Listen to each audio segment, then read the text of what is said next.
Well, we said the Panthers couldn't be worse than last year, right? Well, at least in the first game, they were.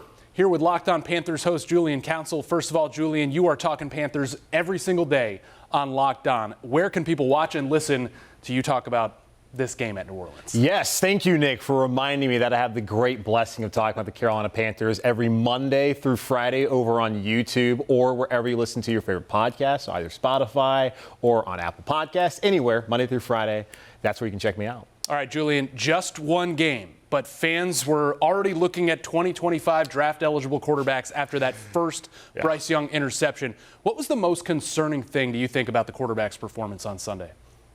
The most concerning thing was all of it. The fact that after 16 starts last season, Bryce Young still looks like a quarterback who is not comfortable in the pocket, even though I felt like overall the offensive line held up. It wasn't the leakage we saw last season when they had to start different left guards and right guards every game and where Ike Ekwonu was struggling. The fact that he was not comfortable in the pocket, the fact that he was not accurate, which led to both of the interceptions that he had and also led to multiple times where the team had to punt on third down or on fourth down after not converting on third down. That was the most concerning thing. The fact that he's not comfortable in the offense, the fact that he's not accurate, the fact that he doesn't seem confident. Those are big red flags for somebody entering into his second year. Understanding new offensive scheme, new play caller, but man, you should feel more comfortable as a second-year starter in the NFL. Carolina spent this offseason setting him up for success, and we're now viewing this through the lens of, right, this is on him now to show that he can be that franchise quarterback and number one overall pick.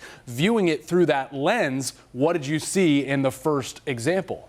Well, you can't just look at this as one game. This is not a game just you're seeing it in a vacuum. We're going back to last year as well, where I understand the offensive line was terrible, was banged up. That was the main issue that they had last year. The fact that the playmakers could not get open, that was not something that I saw today. I saw the Panthers go out there, spend a lot of money in free agency on the offensive line, maybe a little bit unnecessary, as I think the biggest issue was the fact that those guys weren't healthy in the interior last year more than just the overall talent level. But they've improved it by bringing in Robert Hunt, Damian Lewis. The offense by bringing in also at wide receiver, bringing in Deontay Johnson. We didn't get to see the run game. So I don't think they helped Bryce, at least in that manner today. But the fact that he didn't seem to really mesh with what was around him and a lot that we saw from him in the preseason as far as training camp didn't carry over. He looked completely different than the guy that you and I both saw when standing there on that field in Uptown during training camp. But that's not the Bryce Young that I've watched, and that is concerning to me.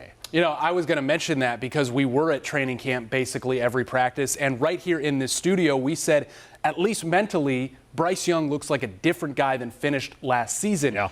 But in the Superdome, did you see him still look a little shell-shocked from 2023? Yes. When I talk about him not looking comfortable in the pocket, he looked jittery. He did not look like somebody who was willing to sit in there, even though there wasn't a ton of pressure. I have to go back, watch the tape. That's things coaches love to say instead of answering questions. I have to go back and rewatch it. But just from first watch, didn't feel like he was under siege like he was a year ago. I understand there were 3 separate times where Alontae Taylor came on that nickel blitz. I blame that more on the play caller, Canalis, not being able to scheme that up. But aside from that, it wasn't like he was constantly under duress. So the fact that we saw him not look comfortable in the pocket, not be accurate when he had time to throw, those are alarming things to see from Bryce Young in this first game. Julian, Bryce Young's performance might overshadow the defensive disaster that was Sunday at the Superdome. There was a busted coverage to start the game, virtually zero pressure. I know fans were probably screaming at their screens watching Derek Carr dance around and have all that time in the pocket, and they got bullied in the run game, it seemed like, too. We probably thought it wasn't going to be the same defense without Brian Burns. What did you see Sunday? Hey, I saw a defense that lacks physicality, a defense that lacks overall talent, a defense that lacked communication. Those are things that happen when you decide to, yes, not pay Brian Burns. You watch Frankie Louvu leave in free agency. Yetur Gross-Matos, who was their third leading sacker from a year ago. He's now in San Francisco. If the Niners wanted him, you probably should have wanted him back here in Carolina as well. Dante Jackson makes a game-changing play this Sunday down in Atlanta. He's no longer here. I think his time probably ran out here in Carolina. Mike Jackson played well, but it looked like a defense that has a lot of issues. And I was concerned coming in just about the overall talent level that I think they were going to get gashed on the ground like they did today, 180 yards. Did not see that coming. I thought Clowney would be better for them. I thought A'Shawn Robinson would help them out better. This is a defense that, as Dave Canalis says, they got a lot to work on after 1 week. All right, speaking of Dave Canalis, it was his debut as an NFL head coach. Welcome to the NFL head coaching sidelines, Dave Canalis, 47-10, the loss there. We definitely saw different things in his play calling than we saw last year. Just wasn't always executed correctly. No.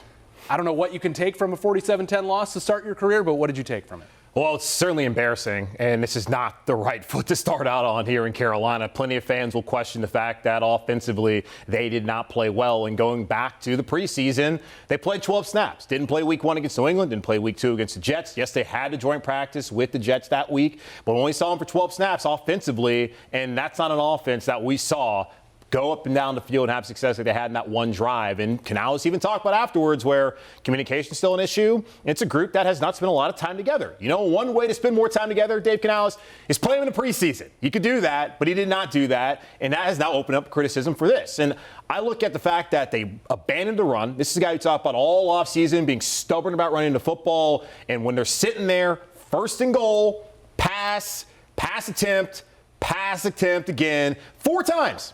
They tried to throw the ball, and at no point did they have a dedicated run. Now, Bryce Young ran it in for a touchdown.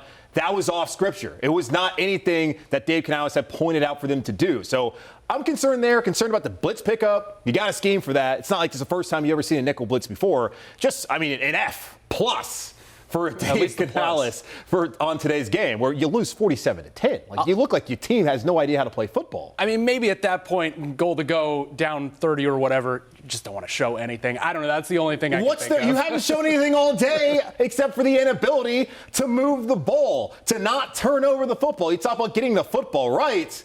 They got everything wrong today. And that's not good moving forward, just based off of one sample with him as the head coach. So I'm not encouraged by what I saw today. But, of course, there's only time to get better, I suppose. All right, they're going to host the LA Chargers next week at home. Julian Council, he's going to be here with us every Sunday. That's exciting, right? We might have to lock him into the studio. Julian Council from Locked On Panthers.